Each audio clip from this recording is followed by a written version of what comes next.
Cette année, c'était surtout l'occasion de mettre en place la SFKTH, la Société française de kiné thermale.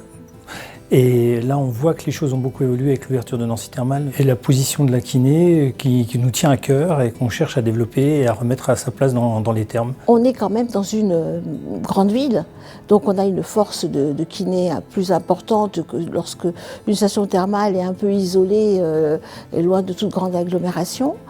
Notre force également d'avoir une université de Lorraine et notre troisième force, c'est d'avoir une école de kiné.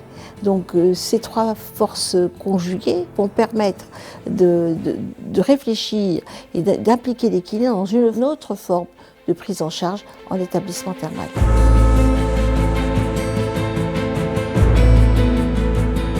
Nancy Thermal, moi je le dis comme ça va être un grand jouet. On va pouvoir ouvrir notre panel d'exercices et de travail, qu'on soit en salarié ou en libéral. On a certains protocoles, certaines techniques. Et avec l'eau thermale, avec les massages sous infusion, les jets, les boues, le travail en piscine, etc., on va pouvoir ouvrir notre champ d'activité. Pour nous, c'est un nouvel outil.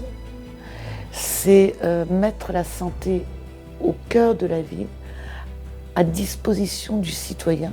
On a hâte d'être début mars pour pouvoir expérimenter d'abord l'espace aqualudique, puis l'espace bien-être et enfin l'établissement thermal pour les cures médicales qui ouvrira en mai 2023. De vouloir à la fois s'orienter vers Thermasport et Thermasanté, d'ouvrir sur le monde libéral, comme ça a été beaucoup discuté, beaucoup développé, c'est quelque chose qui est unique en France en tout cas, certainement, et peut-être même un modèle à l'échelon européen, d'après ce que nous disent nos collègues qui viennent effectivement du reste de l'Europe.